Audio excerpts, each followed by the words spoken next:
munaasabad ballaaran oo loogu talagalay in si rasmi ah loogu wareejiyo dekedda berbera shirkadda DP World ee laga leeyahay waddanka Imaaraadka ayaa waxa ka soo qayb galay madaxweynaha Jamhuuriyadda Somaliland Axmed Maxamed Maxamuud Silaanyo, gudoomiyaha xisbiga muxaafidka ah ee Kulmiye, gudoomiyaha xisbiga mucaaradka ah ee UCID, marwada koobaad ee madaxweynaha Somaliland, madaxweynaha golaha wasiirada ee Somaliland, taliyayaasha ciidamada qalabka sida, safiirada Somaliland u fadhiya wadamada Itoobiya, Imaaraadka iyo Djibouti, iyo safiir ku-xigeenka Ruushka u fadhiya waddanka Djibouti iyo wasiir ku-xigeenka socday dawladda aynu jaarka nahay ee Itoobiya.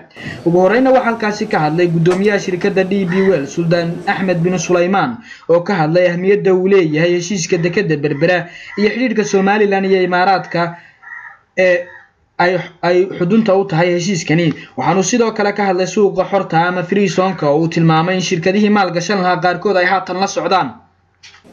We are today 78 terminals around the world. The world is growing. Trade is going to be your revenue. Trade activities is what's going to make Berbera even more important. We are discussing the free zone and on the recommendation of the government, based on what they select, we will develop a land. Already, one or two of these investors decided to invest in Berbera. Already today, we spoke in the plane, they said we are, and one of them is raising his hand. Allah, we will work together. I am committed to Berbera, committed to the people of Berbera, committed to the President and the ministers who worked very hard, efficiently with us to reach this milestone agreement. I am really happy that the start of the new management went very smoothly. And that's a good sign. It shows that the people in Berbera and in Somaliland are really serious about developing their country. And I think this place is going to be a very important place for world trade. You have a big advantage against Dubai because every ship that is coming on the fast highway that connects west to east in front of you, shipping line come from the Mediterranean. wasiirka arrimaha dibadda ee Somaliland Dr. Saad Ali Shiro isaguna halkaasi ka hadlay ayaa uga mahadnaqay hirgelinta heshiiskaasi madaxweynaha Somaliland iyo gudoomiyaha shirkadda DP World ee dhanka Imaaraadka. After a long and hard negotiations, a historic agreement was reached in May last year. The deal consists of two components: the expansion of the current port and the establishment of a free zone.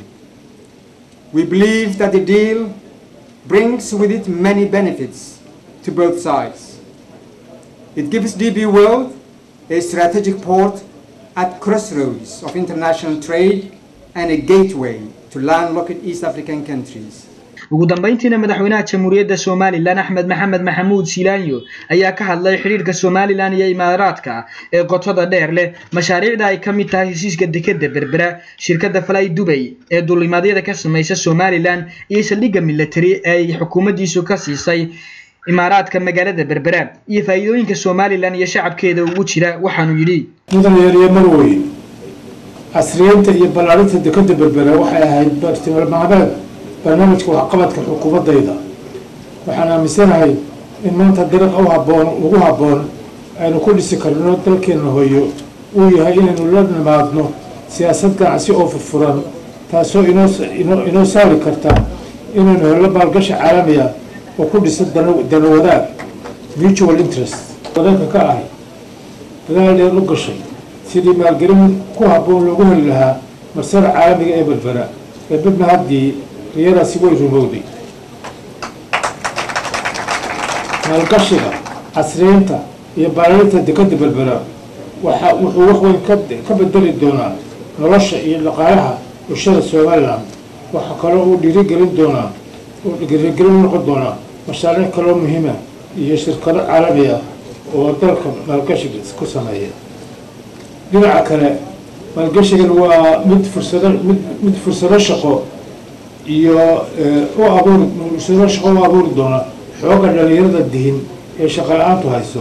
wuxuu kor u qaadayaa iskaashiga ganacsi aanu leenahay dalalka dariskaasi. sidoo kale wuxuu kor u qaadi doonaa xiriirka jamhuuriyadda Soomaaliya iyo dalalka isutaga Imaaraadka Carabta kaasoo ahaa mid soo jirana qarniyo badan awoow ilaa ka awoow oo jamhuuriyadda Soomaaliya dawladda isutaga Imaaraadka Carabtu wada galaan kuwaasoo ah kuwa amni iyo ganacsi sida saldhigga military iyo shirkadda diyaaradaha ee Fly Dubai oo si joogto ah u timaada maalin kasta jamhuuriyadda Soomaaliland heshiisyada kala duwan waxay sii xoojinayaan iskaashiga iyo wada lahaanshaha labada dal xiriirka Soomaaliya iyo isutaga Imaaraadka Carabtu ma aha mid imika bilaabmay laakiin waa mid muddo dheer soo jireen ahaa waxaan xusuustaa yaraantaydii markaan magaalada Berbera ku baranayay Quraanka Kariimka ah inuu jiray xiriir ganacsi oo xooggan oo ku dhexeeyay labada dal. madaxweynaha Soomaaliland Axmed Maxamed Maxamuud Siilaanyo ayaa sidoo kalena waxa uu ka hadlay xiriirka Soomaaliland ay la leedahay wadamada jaarka aynu nahay ee ku yaala Geeska Afrika isagoo ka hadlayna waxa uu yiri mudane barwooyin dawladda Soomaaliya waxay qadarin iyo ixtiraam weyn u haysaa dalalka dariska yihiin oo aan dana badan wadaagno dalalka waxaanu nahay saaxiibo iyo jaar aad isugu dhow waxaanu aaminsanahay in shucuubta ku dhaqan dalalka Geeska Afrika ay yihiin dad walaalo ah oo dana badan wadaaga waxaanu aaminsanahay in horumarka iyo wanaagga midkood u soo kordha uu kalena u yahay sad iyo sarero xukuumadayda waxaan ka go'aanay inaynu xoojino xiriirka iyo wada shaqaynta dalalka dariska iskana kaashano adkeynta amniga la dagaalanka argagixisada balcadbadeeda tahriibka faqriga gaajada iyo ganacsiga sharci darrada madaxweynaha Soomaaliland Axmed Maxamed Maxamuud Siilaanyo ayaa halkaasi shahaadooyin kala duwan ku guddoonsiiyay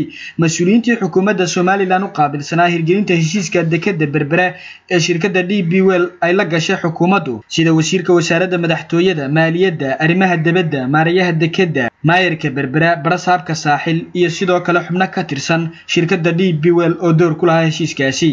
munaasabadan ballaaran ee lagu qabtay dekedda Berbera ayaa gunaanadu ahayd heshiiskii dekedda Berbera ku dhex maray shirkadda DP World ee waddanka Imaaraadka iyo jamhuuriyadda Soomaaliland. Cabdikariim Saciid Saalax, telefishinka caalamiga ah ee Cable TV.